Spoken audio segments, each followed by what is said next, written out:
Hi, I'm Dr. Virginia LeBlanc, also known as Doc V, the Pivot Maestro. Welcome to the Define Your Path podcast for those seeking to define their own path into purposed entrepreneurship. This is a show about transforming perspectives as well as inspiring and motivating you to think without a box by exposing you to global thought leaders as my guest today and change agents and legacy builders across industries on how they successfully define their path in life and business to profitability and sustainable wins. At Defining Paths, we operate in truth, transparency, and love to help you navigate the waters of your life and put you back in business. And Define Your Path podcast is no different. It all starts in the mind. Will you be the captain or the crew? Today's spotlight is with Karen Seltz. I'm so excited for you all to hear from Karen. Karen, also known as the Uncensored Self-Love Coach, is a spiritual channel healer, author, speaker, and coach who supports women to fully embrace all the parts of themselves to develop the courage and confidence necessary to create meaningful, vibrant lives they're passionate about, not just simply living, but that they're passionate about.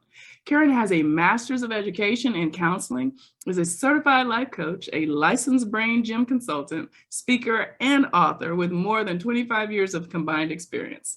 As a former comedian, which I love, Karen is able to share her journey from depression, addiction, and self-hatred to self-compassion, self-acceptance, and self-love, vulnerably, and with a touch of humor on countless stages, podcasts, and her very own weekly live TV show, Irresistible You, Ignite Your Passion and Purpose. Using the wisdom that she discovered on her own journey, Karen now inspires and coaches others on how to love themselves unconditionally, discover their spiritual gifts and purpose, and to create extraordinary lives of impact that they previously thought were beyond their reach. Karen, welcome to the show. How are you doing today? Oh, thank you so much, Doc V. I am awesome, and I'm really excited to be here with you and share with all your viewers and listeners. One of the things that I love is sharing the depths of the darkness so that other people can say, wow, I'm not as bad as she is or was. Well, I tell you what, we look forward to hearing your story. That is just perfect. As I said, we're true transparency and love. We're looking forward to hearing your story, how you faced your fears to love the skin you're in and pivot into pursuing your passion and soul purpose. And in this podcast, we love to keep it simple. So there are only two questions that I have for you, and then we're going to flow between those two questions. First question is, how have you defined your path, and how do you help others define theirs? Beautiful. Spotlight is yours.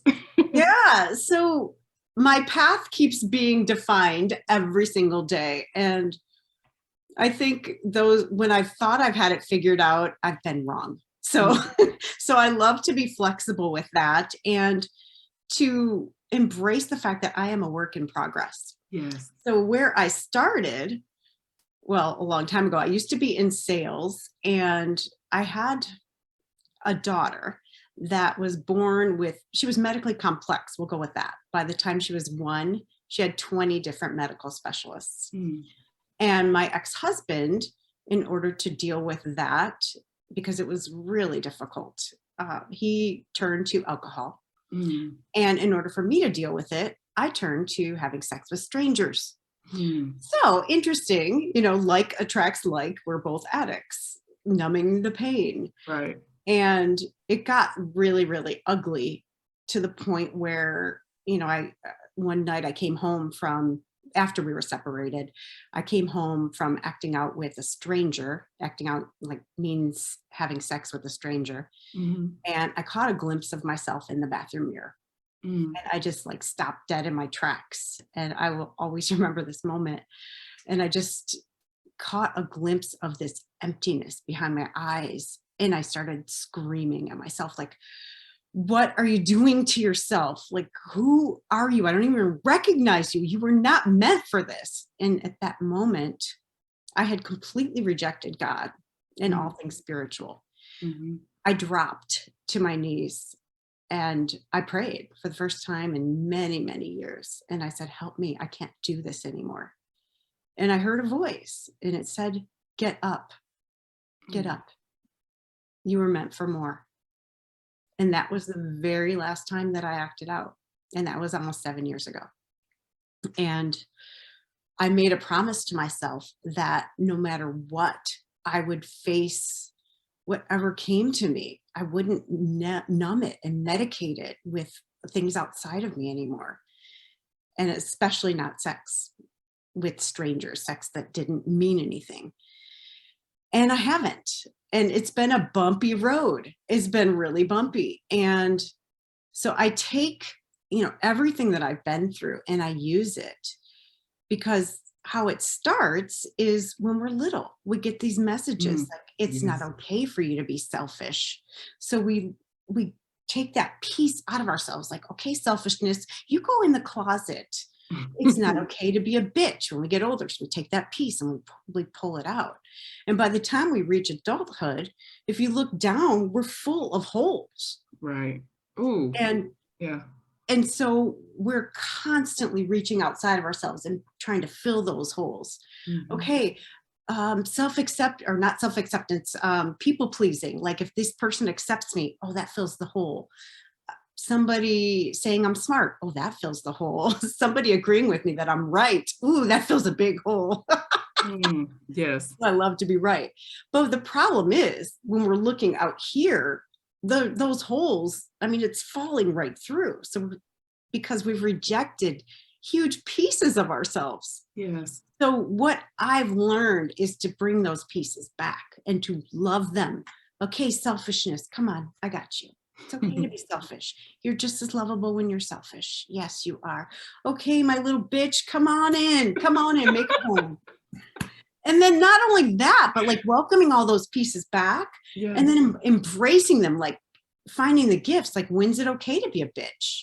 Well, I tell you, when my daughter had 20 different medical specialists and her kidney specialist was saying, oh, expect for her to have a kidney transplant by the time she's 1. I'm like, hell no, that is not happening on my watch. Hell no. So I was a bitch and I changed doctors and I've looked outside of conventional medicine and she's now 14 and has not had a kidney transplant. Beautiful. Yeah. So just bringing all those pieces back, not only like saying, yeah, you're okay, you can hang out with me, but just loving them because they're the same as any other piece. And not only that, like for me, let's take selfishness for an example. Selfishness is one side of a coin. The opposite for me is generosity. So until I fully embrace my selfishness, I cannot fully be generous. Because really, look, this is an easy one to have as an example. How can you be generous when you're giving everything away? You don't leave anything for yourself. You're not picking and choosing where to put your energy. You're saying yes to everything because you're so afraid of being selfish. So it makes complete sense. It's like we're all holistic. We all have every single characteristic within us. Absolutely. And you're doing exactly what, I say all the time, embrace your fears and make them your ally. They'll become your ally. Yeah. Oh, I love that. I don't want to stop you, Karen, but there's so much you've already said that I could pick up on. So please feel free to go because the spotlight is yours.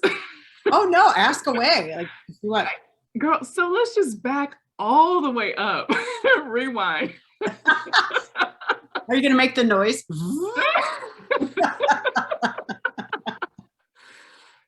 So many women, so many men deal with the same thing you dealt with. Addiction. It doesn't matter what kind of addiction, be it, substance abuse, alcohol addiction, sex addiction. But you found it, that moment happened.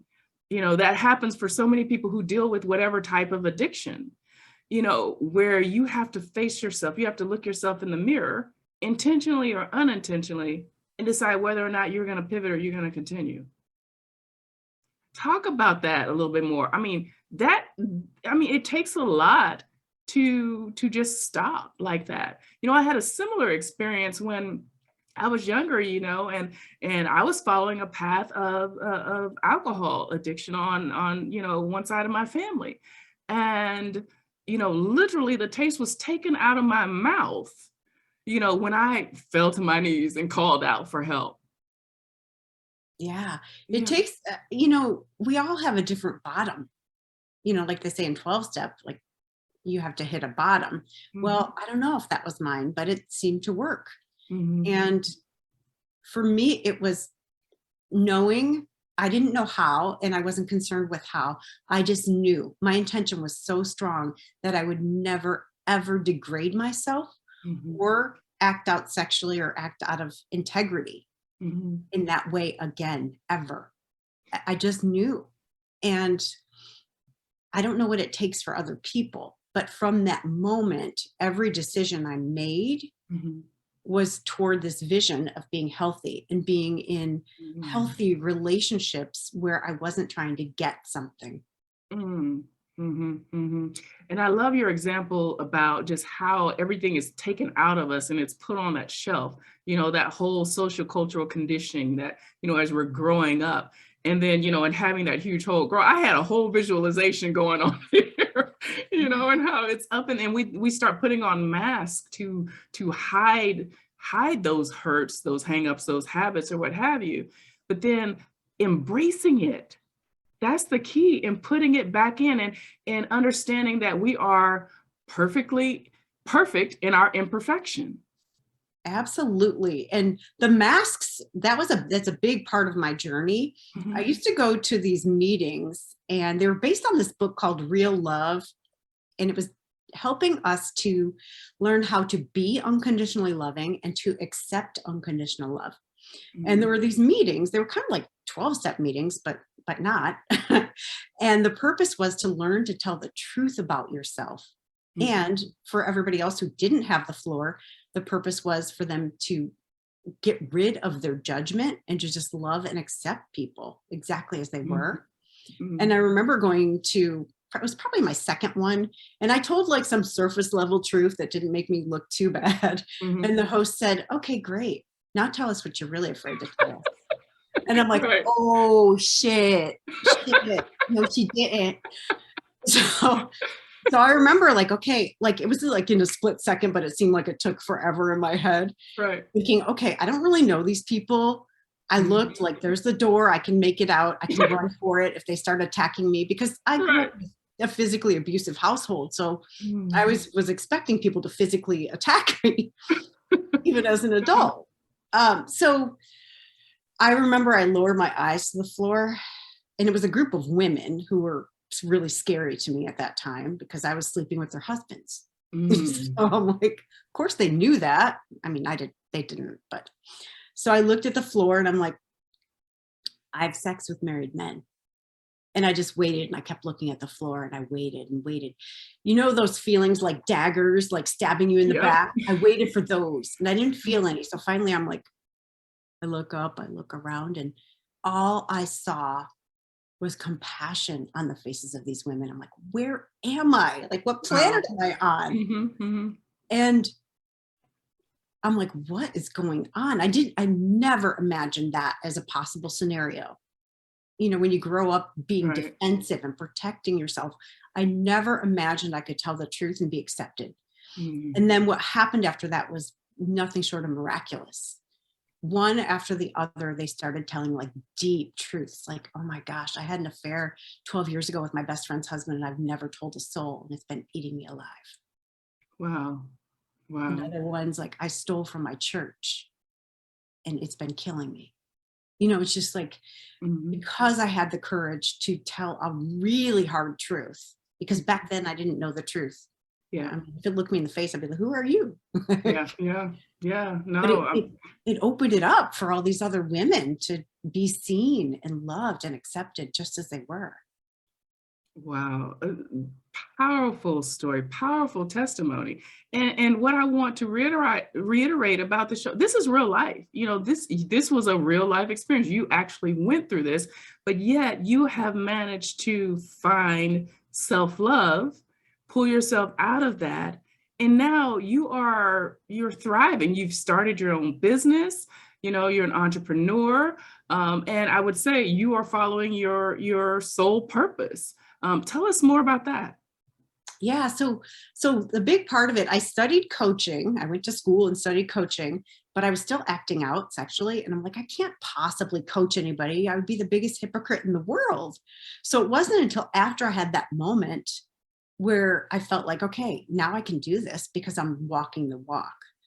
And part of my journey is really being completely transparent. So I Mhm. talk on podcasts about my sex addiction. I talk about what brought me to this place. And nobody has anything on me. It's not Mhm. like someone's going to do an investigation and find out something else. I'm like, I tell it all. So Right. so I'm free. Mhm. I am free. And I teach other women how to get that level of freedom. Because when you can be transparent, you're never worried, like, yeah, sure, my husband loves me, but what if he found out this? Would he leave? Sure, my friends accept me, but are they talking behind my back? Mhm. You don't have that anymore. So you're clear. And then you can reach your creative potential. You can Yes. access your spiritual gifts. You can become a spiritual channel because we all have that ability. Yes. It's just we're filling it with so much worry and crap. Like, what if people find out this? And oh, which mask do I have to wear today if Mhm. to be accepted here? Right. Without that, imagine who you'd be. Oh my gosh. Oh my gosh. You are dropping nuggets everywhere. I love the fact also because a lot of people don't realize this when they're considering, pursuing the entrepreneurial path. It's like, oh, well, I don't even know how to begin or how do I start or, I don't know what I would do, who would I serve. But this is something that I'm hearing in your story, and it's true of mine also. My pain point became my client mission. So from pain, we find passion, and the passion leads to the sole purpose that's constantly trying to call us and get out. And we're just not listening because, it's back there and we have too much going on in life, to dealing with, our hurts, hangups, and habits that we just can't find it or we never find our way to it. Yeah. So what I've found is when we are worried about the how, that creates analysis paralysis. And quite frankly, it's none of our business. If we Mm. have a relationship at all with a higher power, we get to surrender it. We get to say, this is what I feel led to. This is what I feel Wow. called to do, how Mhm. I feel called to serve. You take care of the how. I don't know. It's none of my business. I Mhm. have a magic equation. Can I swear on this show? Go for it. Okay. I didn't check with my producer, but I think so. I came up with this Just during a don't get too client crazy. session. One of my clients is really analytical.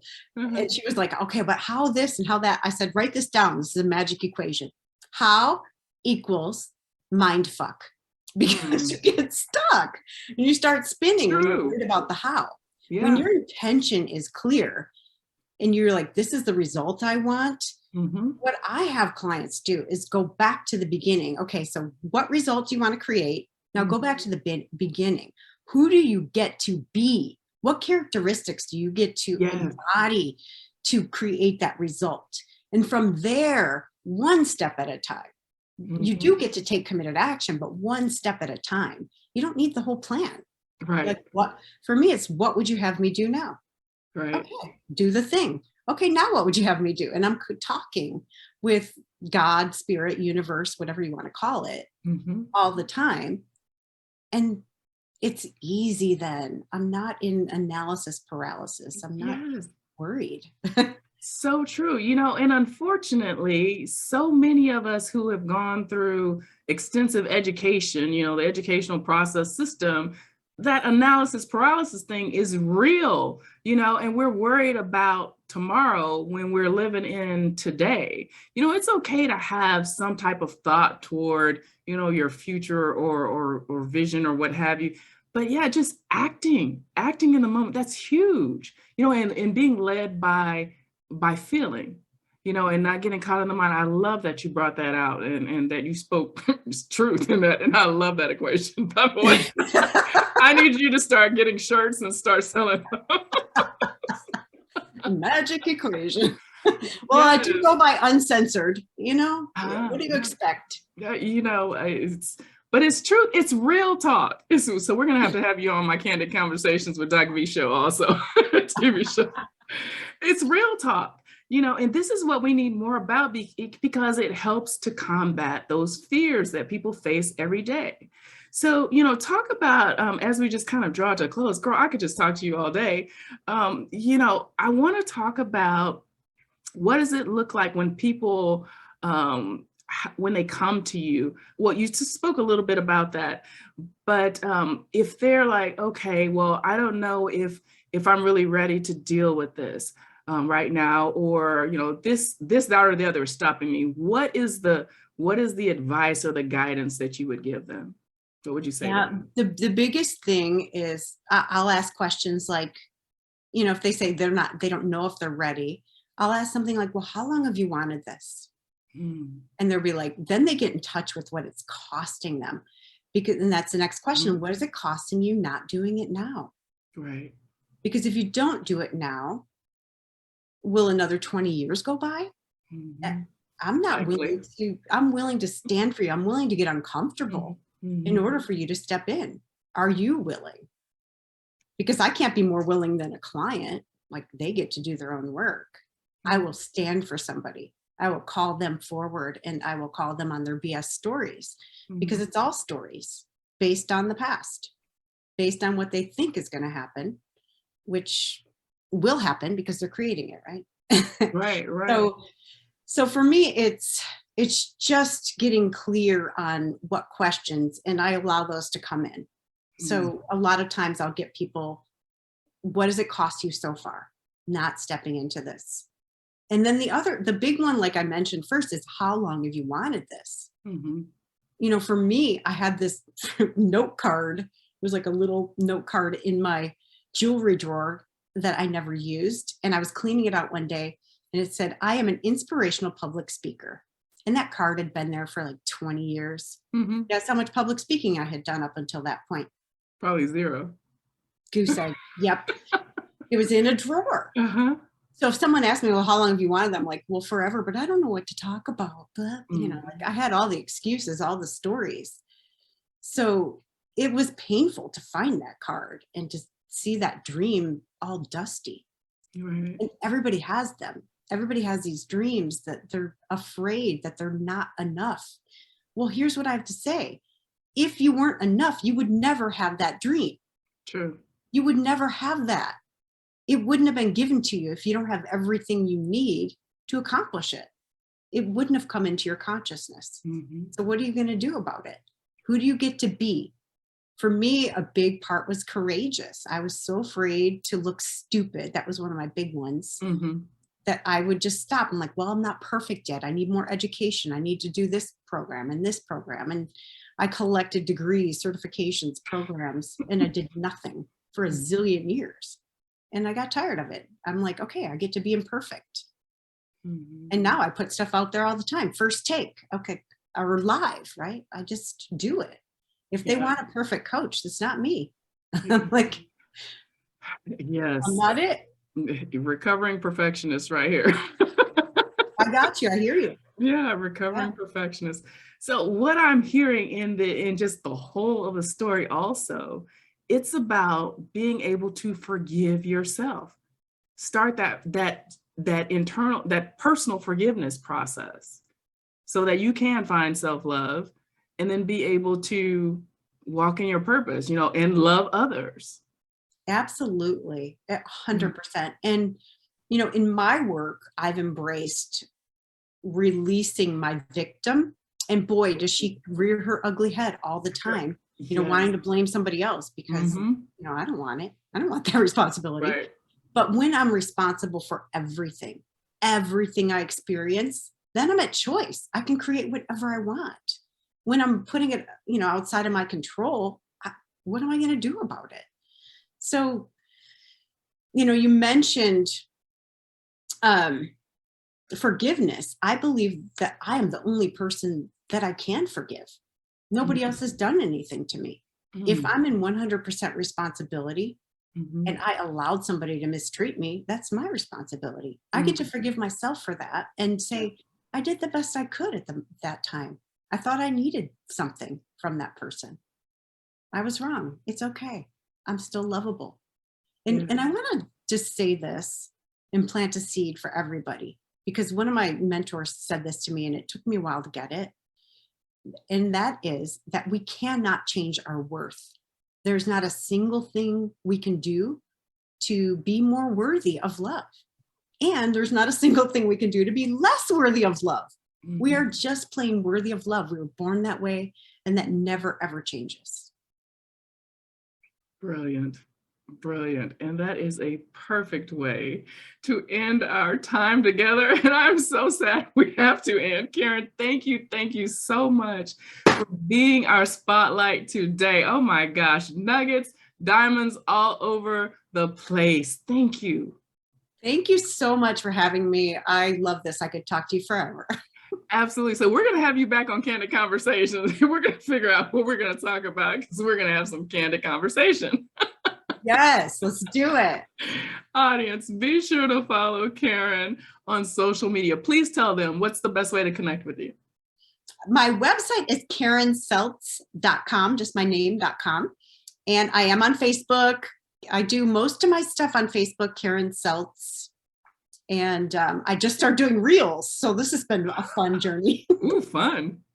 Absolutely. Okay, good deal. So audience, you will also be able to connect with Karen, and her last name is spelled Seltz. You'll be able to find her on all those mediums, but you'll be able to connect with her from the Define Your Path podcast platform as well. So we'll make sure you can find her. You need to follow her, reach out to her, because she is the real deal. And this is real talk. This is true transparency and love. Thank you for helping us live up to our intention, Karen, today. Audience, be sure to visit our virtual home to see what we're up to at definingpaths.online, and it's quite a bit. I'm Doc V, the Pivot Maestro, and always your corner woman. Be true to you and define your path. We'll see you on our next episode.